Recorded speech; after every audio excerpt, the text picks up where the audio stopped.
नमस्कार मित्रांनो, कर्जत तालुक्यामध्ये 2 दिवसापूर्वी शिवसेना शिंदे गटाच्या माध्यमातून जी काही पत्रकार परिषद घेतली गेली आणि या पत्रकार परिषदेच्या माध्यमातून आमचे राष्ट्रवादी काँग्रेसचे प्रांताध्यक्ष माननीय श्री सुनीलजी तटकरे साहेब तसेच कर्जत खालापूरचे आमचे नेते मान्य श्री सुधाकर भाऊ घारे साहेब यांच्यावरती खोटे आरोप करून बेताल वक्तव्य त्या ठिकाणी केली गेली। या वक्तव्यांचं मी या ठिकाणी जाहीरपणे खंडन करतो। तसेच राष्ट्रवादी काँग्रेसच्या माध्यमातून या सर्व वक्तव्यांचं जाहीर निषेध करतो। मित्रांनो, जर आपण पाहिलं तर राज्यामध्ये 3 पक्षाची युती आहे आणि 3 पक्षांच्या माध्यमातून राज्याचा राज्य कारभार अगदी सुरळीत पद्धतीने सुरू आहे। तर असं असताना या 3 पक्षांच्या सर्व प्रतिनिधींची जबाबदारी आहे की आपला हा युती धर्म पाळला गेला पाहिजे। या युती धर्माला कुठल्याही प्रकारचा काळीमा भासण्याचं काम कोणाकडूनही केलं गेलं नाही पाहिजे। तर आपण मागच्या काही दिवसांपूर्वी जर पेण येथे घेतलेली शिवसेना शिंदे गटाची बैठक आठवली तर या बैठकीच्या माध्यमातून कर्जत खालापूरचे माननीय आमदार महेंद्रशेठ थोरवे साहेब यांनी त्या ठिकाणी जे काही तटकरे साहेबांवरती खोटे आरोप केले आणि या आरोपांचं खंडन करत असताना आमचे नेतृत्व मान्य श्री सुधाकर भाऊ घारे यांनी जे काही आपली भूमिका त्या ठिकाणी मांडली, त्यांनी त्यांचं जे काही त्या ठिकाणी मत व्यक्त केलं, हे मत अतिशय योग्यच आहे असं मी या ठिकाणी जाहीरपणे सांगू इच्छितो। किंबहुना राष्ट्रवादी काँग्रेस पक्षाच्या प्रत्येक पदाधिकाऱ्याला आणि कार्यकर्त्याला सुधाकर भाऊंचं ते मत अतिशय योग्यच आहे असं वाटत आहे। आपण जर पाहिलं तर सुधाकर भाऊ कशा पद्धतीने त्या ठिकाणी जिल्हा परिषद वरती गेले असं विरोधकांकडून उपस्थित केलं जातं। खऱ्या अर्थाने सुधाकर भाऊ हे एक लोकांच्या मनातील लोकप्रतिनिधी आहेत। लोकांनी त्यांना निवडून दिलेलं आहे। लोकांचं त्यांच्यावर अतोनात प्रेम आहे आणि ते जनतेमधून निवडून गेलेले लोकप्रतिनिधी आहेत। जनतेमधून निवडून जाऊन ते त्या ठिकाणी जिल्हा परिषदेवरती गेले। ते काही कुणासारखं जर त्या ठिकाणी संकेत भासे म्हणतात का सुधाकर भाऊ हे ऍक्सिडेंटली उपजिल्हाध्यक्ष झाले, तर त्यांचं हे विधान साफ चुकीचं आहे। ऍक्सिडेंटली खऱ्या अर्थाने पाहिलं तर तुम्ही ऍक्सिडेंटली स्वतः त्या ठिकाणी नगरसेवक झाला आहात। आपण स्वीकृत नगरसेवक आहात याची आपण जाणीव ठेवली पाहिजे। जर आपण नगरपालिकेचे इतर 18 नगरसेवक आपण पाहिले तर प्रत्येक नगरसेवक हा ज्याच्या मेहनतीने आणि परिश्रमाने निवडून गेलेला आहे। आपणासारखं कोणावरती वरद असतं नाही। आपण कशा पद्धतीने स्वीकृत नगरसेवक झालात हे कर्जतमधील जनता जाणून आहे। तर आपण त्या ठिकाणी सुधाकर भाऊंबद्दल बोलणं हे जरा टाळलं पाहिजे। आपण आपली उंची तपासून पाहिली पाहिजे, तेव्हाच असं मोठं वक्तव्य आपण करताना थोडासा विचार केला पाहिजे असा मी आपल्याला एक मित्र म्हणून सल्ला देऊ इच्छितो। किंबहुना आपण त्या ठिकाणी म्हटलं की कर्जतमध्ये अशी विकास कामं झाली, मूर्त्या उभ्या राहिल्या, त्या ठिकाणी मी तुम्हाला निश्चितपणे सांगू इच्छितो की महापुरुषांच्या आणि थोर संतांच्या ज्या ठिकाणी आपण मूर्ती प्रस्थापित करीत असतो, उभ्या करीत असतो आणि जनतेसाठी सुपूर्द करत असतो, ती खऱ्या अर्थाने जनतेच्या पैशातून आपण त्या उभे करत असतो। आणि त्या ठिकाणी आम्ही कर्जतकरांनी सर्वांनीच पाहिलं आहे, त्या ठिकाणी संकल्पना हे आता नवीनच काहीतरी एक तिथे बोर्ड लावण्याचा प्रयत्न आपणाद्वारे सुरू आहे। याची आपण जरा थोडी दखल घेतली पाहिजे। हे कितपत योग्य आहे याची आपण तपासणी केली पाहिजे। तर आपण त्या ठिकाणी देवली मधलं आपण संभाजी महाराजांचं स्मारक पाहिलं तर त्या ठिकाणी संभाजी महाराज स्मारक झालं पाहिजे अशी मागील 15 वर्षांपासून देवलीकरांचा त्या ठिकाणी प्रयत्न चालू होते आणि त्या ठिकाणी शिवशंभू प्रेमींनी कित्येकदा यासाठी संघर्ष केलेला आहे।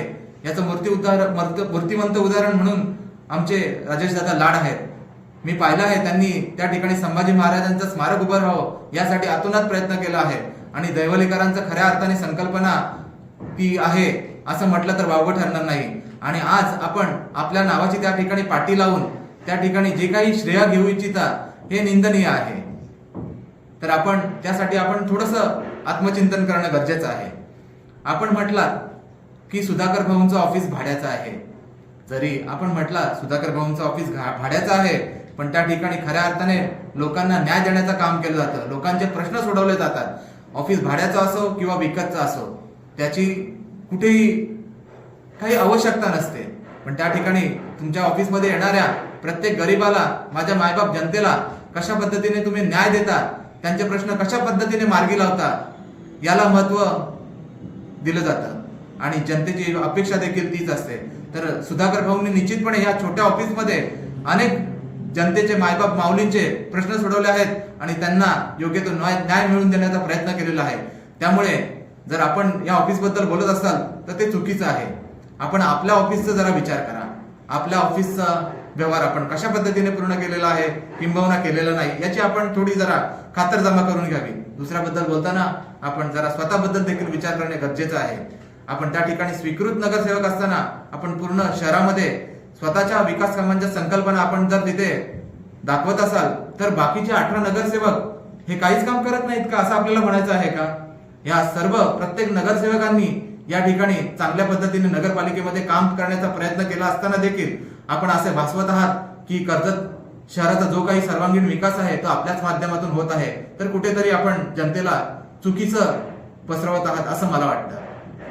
आपण म्हटलं की छोटंसं भाड्याचं ऑफिस आणि हे जरी छोटंसं ऑफिस असलं तरी आमच्या आदरणीय नेत्याचं मन खूप मोठं आहे आणि या आदरणीय नेत्याच्या आमच्या मनालाच भाळून त्यांच्या कार्यालाच भाळून आज कर्जत खालापूरची तमाम जनता त्यांच्या पाठीशी ठामपणे उभी आहे. हे देखील आपण लक्षात घेतलं पाहिजे. सुधाकर भाऊंची कार्य करण्याची पद्धत, लोकांपर्यंत पोहोचण्याची पद्धत, तळागाळातील जनतेला सर्वसामान्यांना न्याय देण्याची पद्धत पाहून खऱ्या अर्थाने कर्जत खालापूरची जनता त्यांच्या प्रेमात पडलेली आहे आणि कुठेतरी हेच तुमच्या मनामध्ये पोटशूळ उठलेलं आहे आणि म्हणूनच तुम्ही त्यांना आज या ठिकाणी बदनाम करू इच्छिता असं या ठिकाणी मला वाटत आहे. आणि संपूर्ण राष्ट्रवादी काँग्रेस पक्ष तुमचे जर हे असे बदनामीचे प्रयत्न असतील तर सफल होऊ देणार नाही. निश्चितपणे येणाऱ्या काळामध्ये याला जशास तसं उत्तर दिलं गेलं जाईल. जर आपण म्हणता त्या ठिकाणी विकास कामांना आळा बसणार नाही आणि आपल्याच या युतीमधील घटक पक्ष असलेला राष्ट्रवादी काँग्रेस पक्षाचा जो कर्जत आणि खोपोली शहरासाठी आलेला 5.5 कोटीचा विकास निधी कोणी गोठवला याचं देखील आपण आत्मचिंतन करणं गरजेचं आहे. त्यानंतर आपण म्हणता की आपल्या दारासमोरचा रस्ता मान्य आमदार साहेबांनी केला, पण मी तुम्हाला या ठिकाणी सांगू इच्छितो की आमदार साहेब निश्चितपणे 5 वर्षापूर्वी आमदार झालेले आहेत. महेंद्र शेठ थोरवे साहेब त्यापूर्वीही लोकप्रतिनिधी झाले. अनेक लोकप्रतिनिधींनी या कर्जत आणि खालापूर तालुक्याचं लोकप्रतिनिधित्व केलेलं आहे आणि त्यांच्या माध्यमातून अनेक गावोगावी विकास कामं झाले, रस्ते झाले, पाण्याच्या व्यवस्था झाल्या, वॉटर स्कीम झाल्या, अनेक विकास कामं झाली. पण मला तुम्हाला तेच सांगायचं आहे, तुम्ही ज्या रस्त्याने येता ते देखील रस्ते आज कोणीतरी केलेले आहेत, कुठल्या तरी लोकप्रतिनिधीच्या माध्यमातूनच झालेले आहेत. तेव्हाच तुम्ही आज कर्जत पर्यंत येता किंवा कर्जत तालुक्यातील गावोगावी तुम्ही पोहोचता आहात. तर दुसऱ्याबद्दल बोलताना आपण हा देखील एक विचार करणं गरजेचं आहे. आपण म्हणता सुधाकर भाऊंनी शेतकऱ्यांची जमीन फसवून लाटल्या, तर हे विधान आपलं साफ चुकीचं आहे. शेतकऱ्यांसाठी खऱ्या अर्थाने जर चांगलं कोण काम करत असेल तर आमचे माननीय नेते सुधाकर भाऊ गारे आहेत. शेतकऱ्यांच्या जमिनींना योग्य न्याय दिला जाईल आणि त्यांना आपल्या जमिनींचा योग्य मोबदला कशा पद्धतीने मिळेल याच्यासाठी सुधाकर भाऊंनी शासकीय दरबारी अनेक प्रकारचे पत्रव्यवहार केलेले आहेत. किंबहुना सुधाकर भाऊंच्या माध्यमातून तमाम कर्जत खालापूर मधल्या जनतेची जी काही शेतजमिनींची प्रकरणं हाताळली गेली आहेत त्यांना योग्य असा न्याय देऊनच त्यांना आपल्या शेतजमीनची योग्य मोबदला मिळवून दिलेला आहे याचं आपण एक जाणीव ठेवली पाहिजे. आपण म्हणता सुधाकर भाऊंबद्दल, तर मग मला एक प्रश्न इथे उपस्थित करायचा आहे. खालापूर तालुक्यामध्ये 70 एकर जमिनीचा व्यवहार कोणी केला? ती 70 एकर जमीन खरेदी करण्यासाठी एवढे पैसे कुठून आणले याची देखील एक कर्जतकरांना आणि खोपोलीकरांना तसेच कर्जत खालापूर मधल्या जनतेला एक माहिती दिली तर बरं होईल. जेव्हा आपण दुसऱ्याच्या घरावरती दगड मारत असतो तेव्हा आपले घर पण काचेचे आहेत याचं आपण भान ठेवलं पाहिजे. आपण काय करतो आहोत आणि आपण कोणाबद्दल बोलतो आहोत याची देखील जाणीव आपण ठेवली पाहिजे. या ठिकाणी आरोप लावण्याचे प्रयत्न केले जातात आमच्या नेत्यांवरती. या सर्व आरोपांचं मी पुन्हा एकदा खंडन करतो आणि आपण सर्व जनता सुज्ञान आहात. आपण सर्वांनी याचा विचार येणाऱ्या काळामध्ये केला पाहिजे आणि सुधाकर भाऊंचं जे काही लोकसेवेचं कार्य आहे याला आपण येणाऱ्या काळामध्ये योग्य न्याय दिला जाईल अशी मी आपणाकडून आशा व्यक्त करतो आणि थांबतो. धन्यवाद.